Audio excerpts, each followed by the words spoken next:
I'm Alex. I'm one half of Baubo.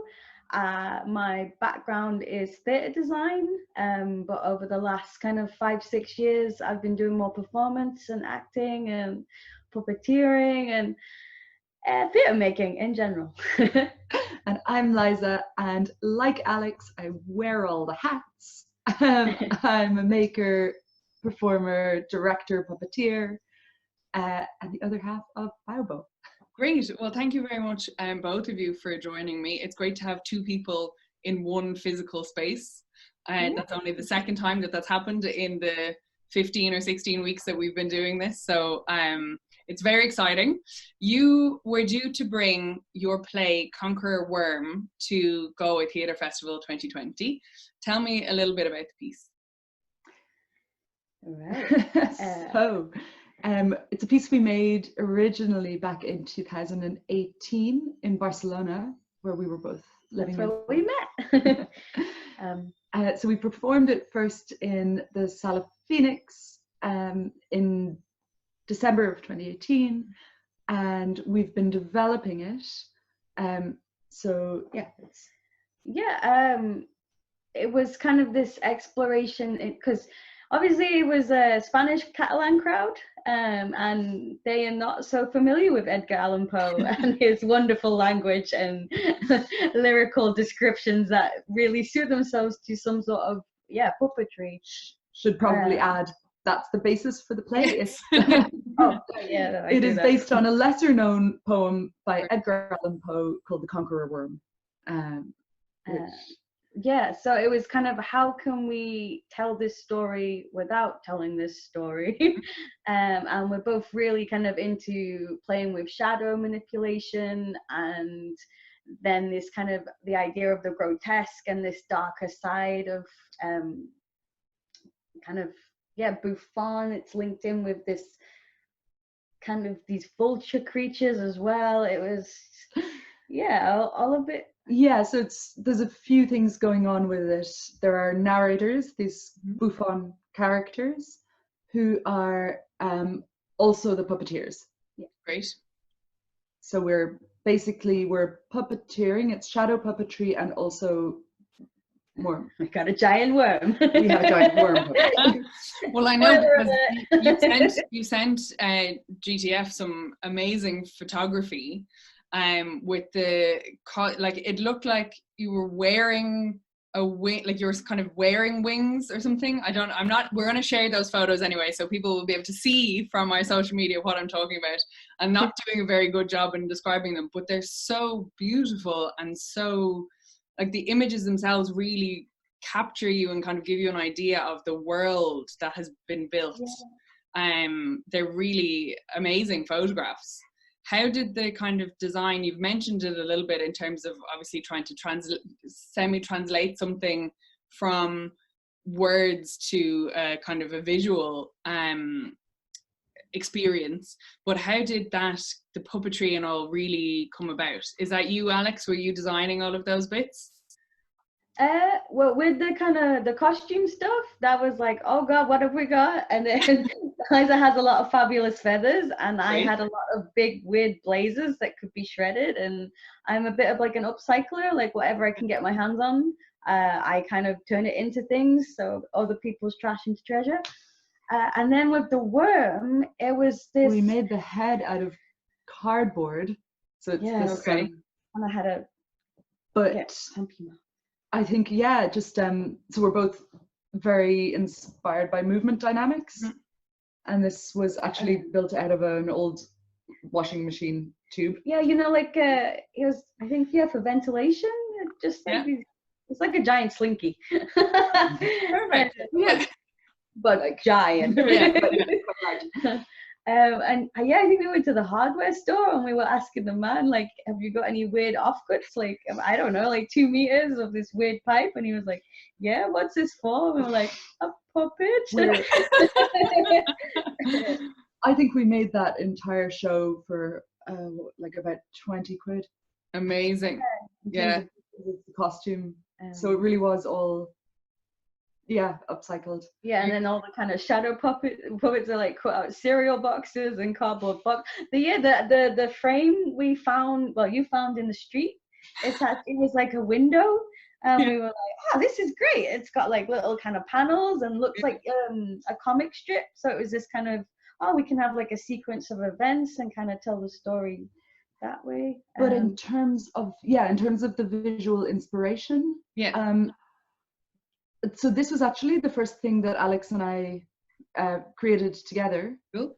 And it was about, I suppose, taking the poem as a starting point and seeing what it suggested to us, and then kind of running with that. And I don't think I've ever had quite as easy creation process, in the sense of just bouncing off just ideas just happening very organically. So it was like It sounds like your friends and family are used to getting phone calls and texts going, does anyone happen to have X random thing, or let me take all of your old cereal boxes, we can use them.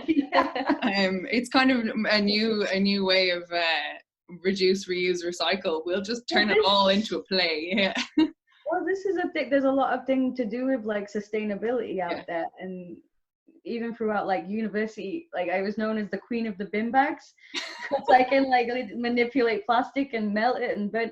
But then there's like all these eco-friendly bin bags. So I'm like, well, if it's an eco-friendly bin bag, that's better and it's more sustainable. And it's I think like also throughout my practice, and I think both of us long before we met each other were just this idea of making things out of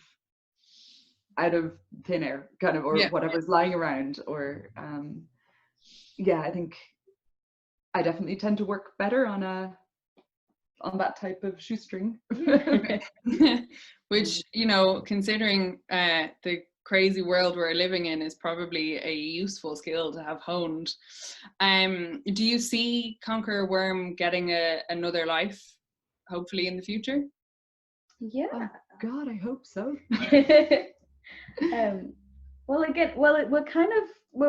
It's all a bit new and scary, but it's this like whole outdoor theater of taking things back to the streets, and that's actually the origin of like this whole bouffon world where these kind of characters historically came from. So it's kind of returning it back to that, and this is kind of the current shift in direction. So making a version of Conqueror Worm that is outdoors and a bit more hands-on, I think could be really cool. Have like a giant worm, because he just goes to the city, like he's like, why not? If you might need a few more dishwasher it's worth it. Those play tubes that you get when you're a kid, like the little kind of tent things. Perfect. And then it'd be like pop-up theater. So you're working on a project together at the moment for Liverpool Without Walls. Tell me all about that.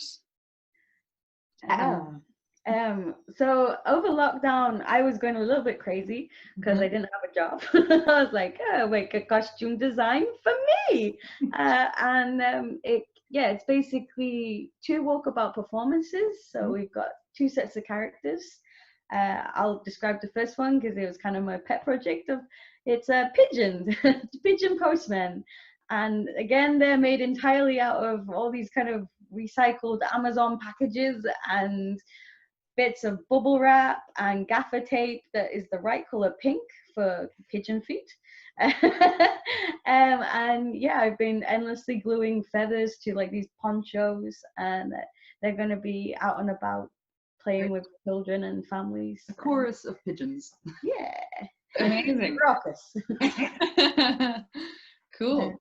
And then the other idea is, so the other piece is a show that we are adapting for the street.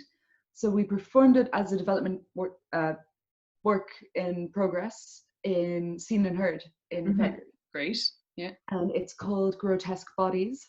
So it's a bouffon show, kind of taking as a starting point these medieval concepts of carnival and of the inversion of normal social order, and it's again, it's bouffon, so there's a real thing here about distortion, about inversion, about kind of chaos.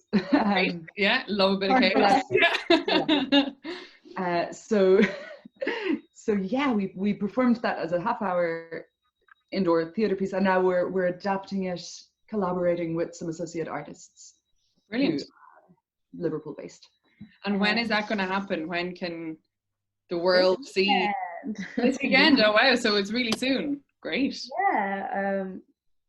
So yeah, we've literally been rolling around on the floor shouting, "I am the king" today. No, I am the king. And yeah, it's just so much fun to be back in a rehearsal room and having people to like bounce ideas off. It's been a long few months. Yeah, and I'm sure it's nice to have a collaborator that is an entire body, like embodied human, as opposed to a head and shoulders. Which is a strange way to be working with people, especially when your work seems to be very physical and embodied. Yes, very deeply so. I can't run up to people and mop their sweaty brow in this one. What a pity. And tell me, so bouffon is obviously a really key part of your work. What is the draw? Like, how did that become something that kind of underpins the work that you're doing? So it's something that I became very interested in while I was making work in Barcelona. Doing quite a lot of this, and quite a lot of it on the street as well. We both have a background in clown. Yeah, great. Yeah. Which is a whole other, I think, side of our work. But there's something about bouffon for me at the moment, especially, that has a huge potential for making implicitly political work without it being overtly so. So it's very for people who don't, it's not a massively well-known genre, so a little bit about it. It's in the way that a clown is human, and we laugh at a clown because it's human and it fails. The bouffon is not human, and it laughs at the audience because they like are, outsider, because they're human. It's like, what? Hey, cool. So there's an overlap with clown, but it's a kind of darker register and more anarchic and more chaotic, and there's this element of physical distortion. They have differently shaped bodies, different movement, that kind of non-humanity is a really central part of it, and it, I think, allows you to get a bit of a distance from issues that are often otherwise a little raw or taboo. Yeah. Or get you banned off Twitter. Or might get you banned on Twitter, yes.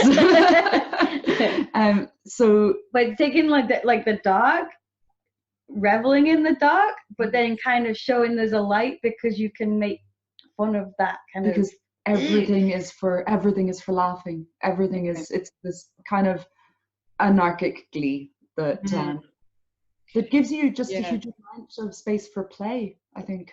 It does seem to be almost directly opposite to that intense sincerity that you do find in places like Twitter, where things are one thing or they're not, and that's the only option available to you. So it does seem like a direct, like a really opposing force to that. Yeah, because it's not, I mean, I think you can use it to say things in a very powerful way, but it's I guess it's about asking questions, you know. Okay, cool. There's an ambiguity there. There's always an ambiguity, that kind of tension between, like Alex is saying, light and dark, cruel and innocent. I think it. Cool. Okay, that's and actually, as you describe it, it makes sense to me then the description of, say, the visual world of Conqueror Worm, it kind of seems to fit very definitively in that. And I also love how that can apply also with the kind of ambiguity of it is a dishwasher tube, but it's also a worm. Yeah. Which it fits in kind of neatly with the whole thing. Yeah. Liza, I wanted to ask you, you were involved in the Make a Move project, the Galway lab. I met you. Yes. Yes. many moons ago, when the world was normal and we could do things like bring international artists to Galway. We had a bunch of people, a bunch of great artists on in a year, of whom you were one. How did you find that whole experience? Oh my God, that was just one of the best weeks. It was absolutely brilliant. I had just dislocated my knee in a spectacular twist of wonderful timing, come off to a physical theatre workshop. But it was, so the focus of that week was about introducing digital technologies into physical theatre practitioners' work. And so I guess there were kind of three real focuses that were going on. There was learning these new technologies, new skills, which is absolutely fascinating. I had never seen a 360 camera before. Working with projection mapping, with live cam, with with virtual reality stuff. I mean, that was just really exciting in terms of in terms of the possibilities of, because I went going, oh God, everyone else is going to be really, really great at this stuff. And I mean, my practice is very, very physical, and I haven't had any digital, and no one else. Most, aside from a couple, most of the other artists were saying the same. Yeah. So we were all just like, oh my God, here's this thing. Can we do this? Let me play with the toys. Yeah. Playing with the toys was a huge part of it. And then there was the thing of, oh my God, there's like, how many of us were there? There was 20. 20, I think, yeah. Like, I want to play with the people. Yeah. It was just so exciting to have these 19 other artists all coming from different, many of them coming from different countries, different backgrounds, different practices. It was incredibly exciting. And do you think that you, like, having done that, that particular lab was so focused on digital technologies, has that changed or informed or opened doors for using those things? Or are you still, have you kind of said, great, I had a great time playing with all those lovely toys, and now I know that this is what I want to do? Or is it more a sense of, I now know how to do projection mapping, and maybe in the future I might? I wish I could tell you that I was working on some very digital. Well, that would be too neat, I think. Yeah. And that's how I became a visual reality artist. No, but it did definitely open my mind to possibilities for future projects, for sure. Because and especially I think in terms of design. Just that's cool. Good. Well, it can kind of percolate away in the back of your head. You never know when things start to make sense. I'm really intrigued about the kind of walkabout pop-up work that you've been talking about, Alex, in terms of, I suppose, how that works for an audience member. You know, is it something that people are told in advance, be on X street and you might see a pigeon, or is it that it literally appears and then disappears and there's no real tracking it? You know, for audience members, obviously, presumably the festival organizers will have an idea of where you're going, but that they've given us a street which is about 200 meters, and I'm like, okay, it's a nice, like, pedestrianized area, lots of very nice restaurants, bars, and I'm just like, I don't think people will want to sit and have their, like, Sunday dinner with a whole, like. I disagree.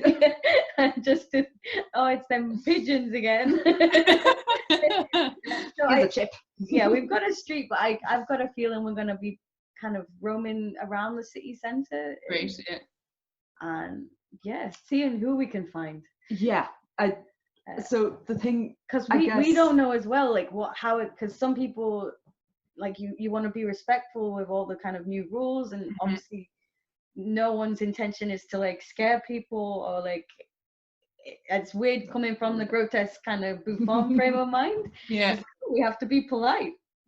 but just still just that respectful, that distance, of course, but it's quite fun playing with these kind of restrictions, because it's like, these characters are grotesque, but what if they had like OCD and they have to obsessively clean everything, and we made like giant rulers that we can like put out and be like, no, 1.5 meters, like back up. And really enforcing the social distancing while also making it art. Yeah, I like that. And then this is all bit in my head with the whole like medieval twist of things, and I was like, jousting knights, if we make lances, we've got these like literally like giant lances, and we could just be like, get back. We're also I'm at the moment making a plague doctor mask. Oh, great. Yeah. We're introducing like, into the mix. to have a doctor. So this kind of medieval plague idea. Great. So pigeons, medieval plague doctors, knights jousting, whole range of exciting things to be seen. All very self-evident. I mean, of course. But it just kind of goes back to this. It's always this line between like design and performance for me, because I love both of them, and people always, oh, you can't do both, and I'm like, yes, I can. And it's the thing before that, we did a collaboration on a drag like Vogue ball. Great. And so it was like this huge catwalk, and the theme was the lost city of Atlantis. So there's all these like mer people and fish creations, and I made it was an empress who was based on a lionfish, which is actually, it looks more like a tiger because it's got stripes. Okay. These great big like Dawson fins, and they were like Isis wings that like you could do like cool. With the fabric, and all of it was illuminated and sound reactive, so we could like clap, and then Liza was like choo, choo. Liza was the model. I was Oh my god, that sounds like a huge amount of fun. I never ever wanted to take it off. Crazy like headdress as well. We'll send you. Yeah, do absolutely. I'd love to share those photos, just so people can see it, because I think if you're not in the habit of interpreting designer speak, it can be hard to actually see what that would come out as. But I can. Sometimes you're trying to describe your work and you're like, illuminated fish. Yeah, obviously, and it's a giant laundry tube, right? But it's actually a worm. It's actually obviously. Great. Well, guys, it's been lovely to chat to you, and I'm delighted that you're back making work in a physical realm. It's really uplifting to talk to people who have managed to get back there already, and who are making what sounds like really exciting work. Liverpool is lucky to have you roaming around as pigeons and plague doctors, and hopefully we will see Conqueror Worm in the not too distant future. And watch this space, I think, for Baubo Theatre. Yeah, hopefully see you on the streets in Ireland soon. Thanks very much. Thanks a million. Aww.